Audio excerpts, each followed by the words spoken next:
महात्मा गांधी ने अलग अलग वक्त पर अलग अलग शहरों में रहकर देश की आज़ादी के लिए और सामाजिक ढांचे को और बेहतर करने के लिए लगातार काम किए। उन्हीं में से सबसे अलग रखता है वर्धा अपने आप में एक स्थान। स्वागत है आपका राज्यसभा टीवी में। नमस्कार, मैं हूं रविंद्र सिंह शौरान।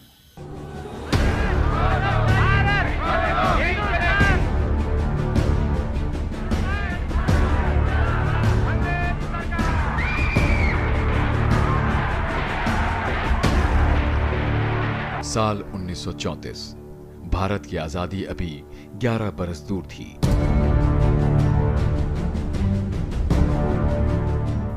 लेकिन देश विदेश में सत्याग्रह और अहिंसा की चर्चा आम थी और इसके नायक थे महात्मा गांधी।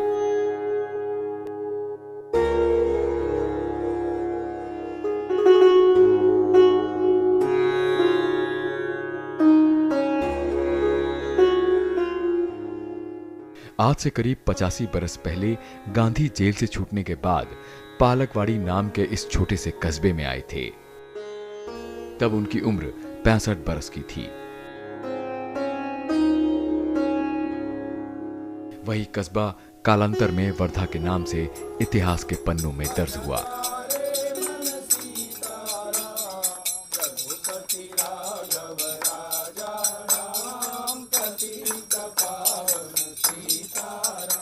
उन्नीस 1934 से लेकर 1946 तक यह शहर राजनीतिक ज्वार भाटे का केंद्र बिंदु रहा। यहीं पर इसी गोबर से पुती जमीन पर बैठकर महात्मा गांधी ने अंग्रेजी राज के खात्मे की रणनीति तैयार की थी।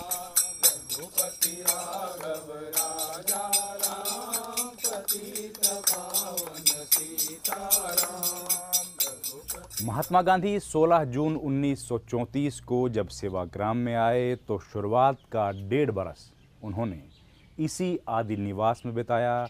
यहीं पर महात्मा गांधी लेखन, मनन, चिंतन, कताई और मुलाकातें करते थे और इसी बरामदे में बैठकर हिंदुस्तान के सबसे बड़े आंदोलनों में से एक भारत छोड़ो आंदोलन की रूपरेखा तैयार की गई और यहीं से उसको दिशा दी गई। 1940 में जो व्यक्तिगत सत्याग्रह गांधी जी ने खड़ा किया था, उसमें एक एक करके जो है समर्पण दे रहे थे लोग, तो वो यहीं से हुआ। 1942 में जो क्विट इंडिया का जो मूवमेंट चला, उसकी जो पहली मीटिंगें जो है वो यहीं पे हुई। जैसे जुलाई 1942 में जो है वो यहीं पे मीटिंगें हुई। फिर उसके बाद में वो बम्बई में आगाज़ हुआ और वहाँ से जो है गिरफ्तार किए गए लोग, जो बड़ा सत्याग्रह हम कहते हैं। तो इस तरह से उसके बाद भी जो है जब देश की आज़ादी की चर्चाएं चली तो उसके सारे संबंध और पॉलिटिकल डिस्कशंस जो हैं वो यहाँ से गांधी जी के होते रहे 1946 तक। यह है वर्धा से करीब 8 किलोमीटर की दूरी पर मौजूद सैगांव, जिसे अब सेवाग्राम के नाम से जाना जाता है। महात्मा गांधी साल 1936 में यहां रहने आए थे।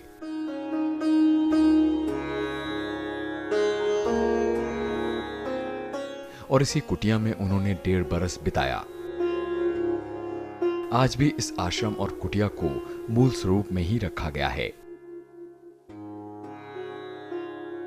अधिनिवास के इसी बरामदे और कमरे में कई अहम बैठकें हुई थीं और यहीं पर भारत छोड़ो आंदोलन की रूपरेखा तैयार की गई थी।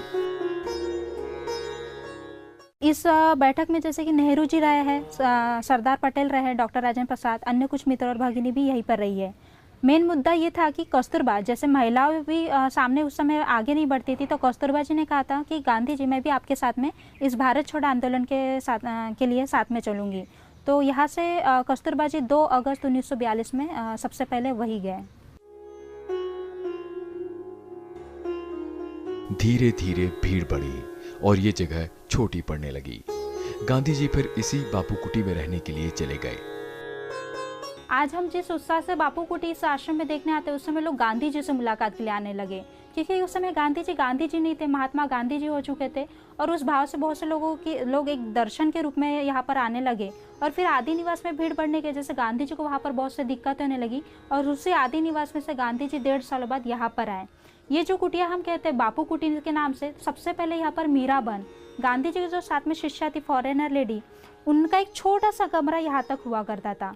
लेकिन मीराबन यहाँ पर रहकर देखती थी कि आदि निवास में बहुत से लोगों की भीड़ बढ़ रही है, गांधी जी को वहाँ पर बहुत से दिक्कतें हो रही है। तो उन्होंने एक दिन कहा कि बापू आप ऐसा करिए कि मेरे कुटिया में आ जाइए, मैं अपना काम दूसरी जगह जाकर करूँगी। और वहीं से गांधी जी 1.5 साल बाद इस कुटिया में आए, जहाँ पर 8 साल तक गांधी जी रहे। ये आश्रम उनसे जुड़ा देश का संभवतः इकलौता आश्रम है जो आज भी जस का तस है, वैसे ही जैसे वो छोड़ गए थे।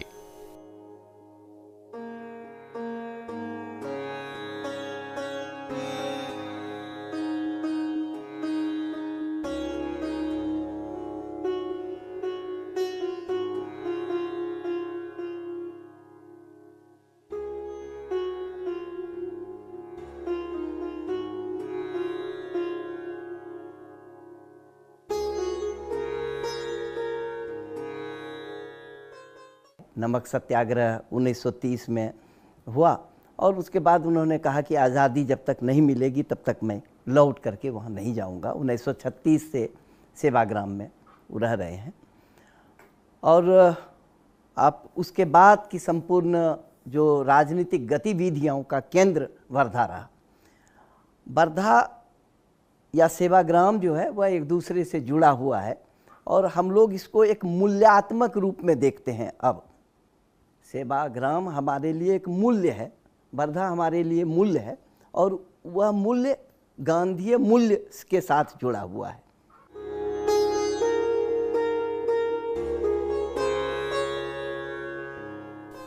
सेवाग्राम आश्रम करीब 300 एकड़ में फैला है। आश्रम में छोटी बड़ी तमाम झोपड़ियां हैं। इनमें बापू और उनके सहयोगी रहा करते थे। रसोई, रहने सोने, ऑफिस, बैठक वगैरह के लिए अलग अलग कॉटेज का इस्तेमाल होता था।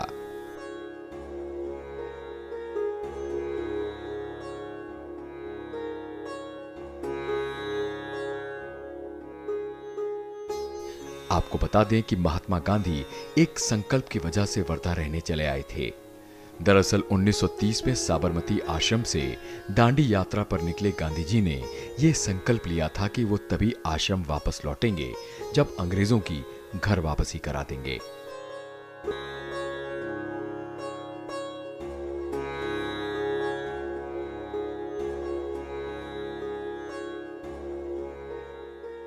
फिलहाल 3 बरस जेल और आंदोलनों में निकल गए।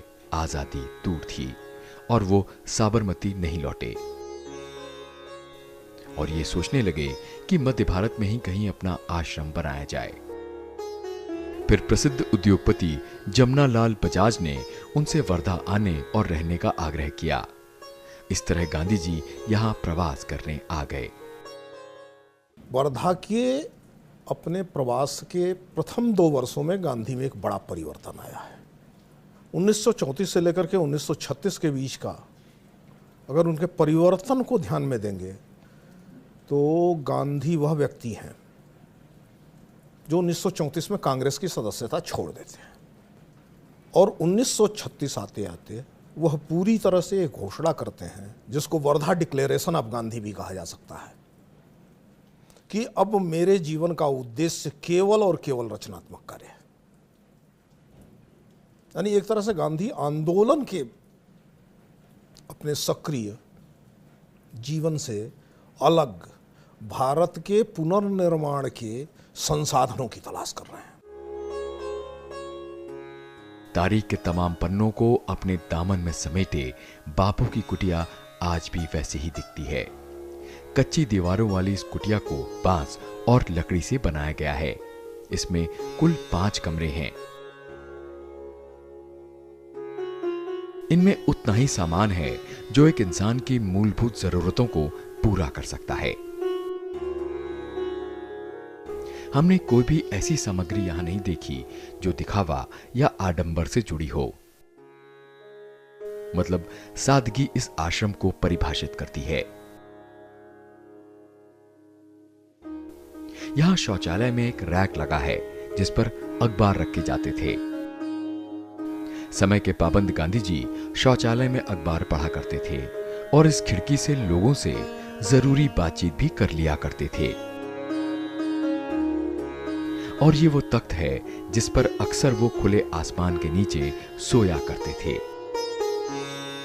इस आश्रम में पत्राचार के लिए टाइपराइटर है।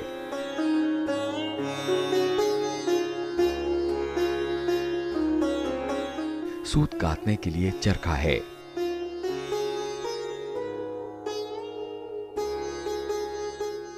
कुछ निजी वस्तुएं जैसे चप्पल और लाठी भी यहां देखी जा सकती है।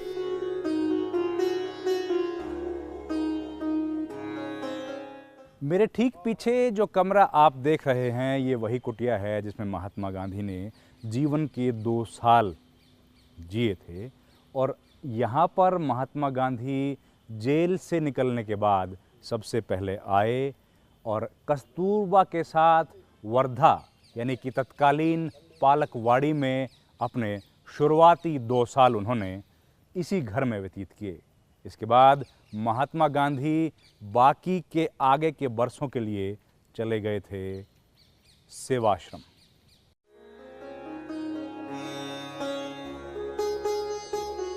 जैसा कि हमने आपको बताया कि गांधी जी 1934 में वर्धा आए थे और मगनवाड़ी में रहे थे और फिर 2 बरस बाद उन्होंने सेवाग्राम आश्रम बनाया था। यह इलाका बहुत पिछड़ा, गरीब और बंजर था। यहां उन्होंने एक आदर्श ग्राम के रूप में सेवाग्राम की कल्पना को साकार किया था। यह गांधी जी की मौजूदगी थी कि यह स्थान तब आजादी के आंदोलन का केंद्र बन गया था। आलम यह था कि गांधी जी के इनकार करने के बावजूद तत्कालीन ब्रिटिश वायसरॉय लिनलिथ ने इस आश्रम में टेलीफोन की हॉटलाइन ये तर्क देकर लगवाई थी कि उनका गांधी से निरंतर संपर्क बना रहे। सेवाग्राम आश्रम में अपने रिहाइश के दौरान महात्मा गांधी ने शुरुआत का 1.5 बरस जहां आदि निवास में बिताया। उसके बाद करीब 8 बरस का समय महात्मा गांधी ने इसी बापू कुटी में व्यतीत किया। इसी कुटी में रहने के दौरान हिंदुस्तान में 1942 का भारत छोड़ो आंदोलन हुआ। इसी के दौरान महात्मा गांधी ने नई तालीम का जिक्र किया और इसी कुटिया में रहने के दौरान महात्मा गांधी ने समाज के लिए कई रचनात्मक कार्य किए जिनका भारत आज भी ऋणी है और आज की सरकारें उन्हीं दिखाए हुए आदर्शों पर चलने की कोशिश कर रही हैं। महात्मा गांधी के वर्धा प्रवास को रचनात्मक कार्यों के लिहाज से बहुत अहम माना जाता है। या पूरे स्वतंत्रता आंदोलन में महत्वपूर्ण दृष्टिकोण से पुनः देखने की ज़रूरत है। यहाँ वो आते हैं और यहाँ के समाज में घुल मिल जाते हैं, यहाँ की समस्याओं को देखते हैं। सामान्यतः इस बात को नज़रअंदाज कर दिया जाता है कि जब वो 10-10 सालों में अपने जब आंदोलन तैयार किया करते थे तो इसके कार्यकर्ता कहाँ से तैयार होकर के आते थे। वस्तुतः वो उन्हीं रचनात्मक कार्यक्रमों में लगे हुए 72 लोग थे जो छोटे से लगने वाले काम में अपना जीवन अर्पण करने के लिए जुटे हुए थे। यही वो लोग थे जो देश की स्वतंत्रता से कोई भी एक रचनात्मक कार्यक्रम करते हुए भारत की स्वतंत्रता और नए भारत के निर्माण के लिए जुड़ा करते थे। इसीलिए वर्धा बहुत महत्वपूर्ण जगह हो जाती है। इसी आश्रम में रहते हुए महात्मा गांधी ने बुनियादी शिक्षा पर काम किया था। इसे वर्धा योजना, नई तालीम, बुनियादी तालीम या बेसिक शिक्षा के नाम से भी जाना जाता है। नई तालीम योजना 23 अक्टूबर 1937 में बनी थी, जिसे राष्ट्रव्यापी जामा पहनाया जाना था। गांधी जी ने जवाब में कहा था कि नए शैक्षिक विचार भारत के लिए उनके सर्वश्रेष्ठ योगदान में से एक माने जाएंगे। भारत के लिए उनके सर्वश्रेष्ठ योगदान में से एक माने जाएंगे। गांधी जी के ये विचार उनके जीवन पर्यंत चले सत्य के अन्वेषण और राष्ट्र के निर्माण के लिए किए गए प्रयोगों का निचोड़ कहे जा सकते हैं, जो न केवल भारतवर्ष बल्कि समूचे मानव समाज को एक नई रोशनी देने की ताकत रखते थे। पर इस कल्याणकारी शिक्षा प्रणाली का राष्ट्रीय स्तर पर समुचित प्रयोग नहीं हो पाया। इसकी वानगी आज तक भारत की शिक्षा प्रणाली पर पश्चिम की परछाई के रूप में देखी जा सकती है। वर्धा में वो नई तालीम का अपनी अवधारणा लेकर के आते हैं, जो शिक्षा जगत में लगभग सारे ही शिक्षाविदों के द्वारा स्वीकृत की गई है, इस मायने में कि एक स्वतंत्र व्यक्तित्व के रूप में मनुष्य को अगर निर्माण करना है तो इसकी सारी संभावनाएं नए तालीम में मौजूद रहती हैं। स्त्रियों से संबंधित काम रहे, अस्पृश्यता को दूर करने का काम रहे। आप यहाँ पर बजाज के द्वारा जो मंदिर है, राधा कृष्ण मंदिर, आप उसमें जाएंगे तो सबसे पहले पूरे भारत में हरिजनों के लिए खोले जाने वाले मंदिर के रूप में उसकी ख्याति है। गांधी ने इसीलिए वर्धा को एक तरीके से प्रयोगशाला, आप सेवाग्राम आश्रम आपने देखा होगा, सेवाग्राम आश्रम एक तरीके से सामाजिक जीवन की प्रयोगशाला है। गांधी की टिप्पणी थी, अगर शिक्षा, जो चीज स्वावलंबी नहीं है वो स्वायत्त और स्वतंत्र भी नहीं हो सकती। ये केवल शिक्षा के लिए नहीं था गांधी का, यह संपूर्ण भारत की आजादी का मूल सूत्र है। यदि भारत की स्वतंत्रता होनी है और स्वतंत्र भारत, समर्थ भारत बनना है तो स्वावलंबी भारत ही बन सकता है। कटोरा लेकर के हाथ फैलाने वाला व्यक्ति, दर दर घूमने वाला व्यक्ति या राष्ट्र सम्मान और स्वाभिमान का जीवन नहीं जी सकता है। गांधी इसके का प्रयोग वर्धा में करते हैं। ये हैं महात्मा गांधी के 3 बंदरों की मूर्तियां, जिनके माध्यम से उन्होंने बुरा मत देखो, बुरा मत बोलो और बुरा मत कहो का संदेश दिया था। ये उद्गार उन्होंने जापान के बौद्ध गुरु फ्यूजी से वर्धा में हुई मुलाकात के दौरान व्यक्त किए थे।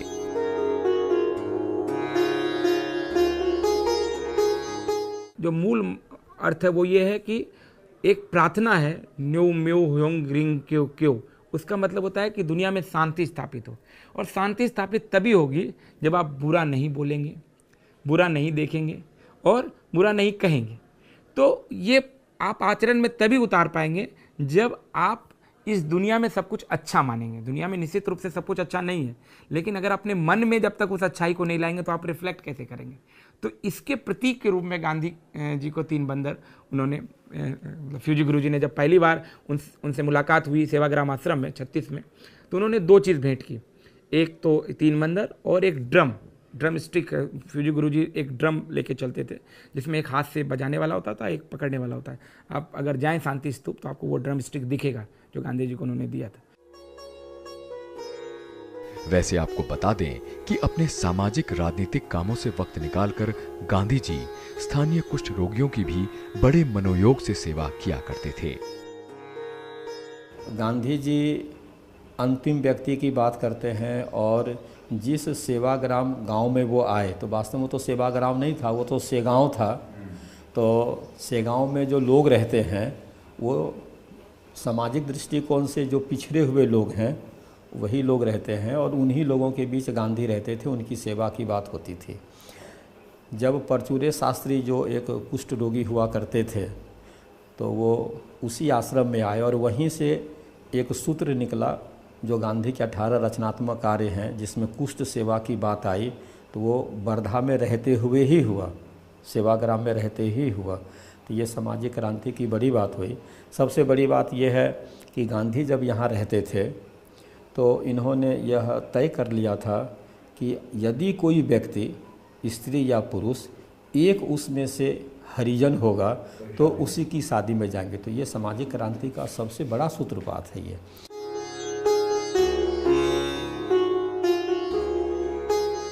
अपनी इन्हीं अनूठी पहलों की वजह से महात्मा गांधी आज भी यहाँ के आम आदमी के मन में बसे हुए हैं। गांधी जी के आने के कारण यहाँ पे सामाजिक बहुत ज़्यादा प्रभाव गिरा है। गांधी जी के कारण उनसे जुड़ने के लिए काफ़ी लोग यहाँ पे आए और फिर यहीं बस गए, और उनके कारण यहाँ स्थिति ऐसी बनी क्या यहाँ पर कभी आज तक दंगा नहीं हुआ। कितनी भी देश में भीषण परिस्थिति हो मगर यहाँ कभी दंगे नहीं हुए। यहाँ दारूबंदी जिला है, उन्हीं के प्रभाव के कारण यहाँ पे दारूबंदी है और उसका पालन करने की कोशिश की जाती है। साथ ही उनके द्वारा बनाई गई हुई सामाजिक संस्थाएं आज भी कार्यरत है। आज यहाँ नया प्रयोग शुरू है कि कपास से कपड़ा, पूरा करघा भी यही बनता है, धागा भी यही बनता है और उससे पूरा कपड़ा बन के कपड़ा बेच रहे। उसके ऊपर ग्राम स्वराज्य की जो गांधी जी की कल्पना है वो साकार हो रही है।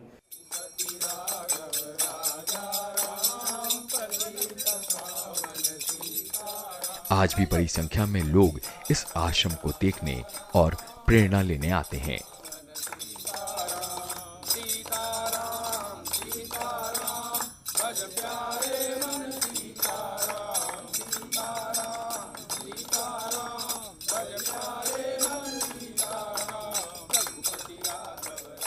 जानकारों की माने तो महात्मा गांधी का वर्धा प्रवास उनके राजनीतिक काम से ज्यादा सामाजिक कामों के लिए जाना जाता है।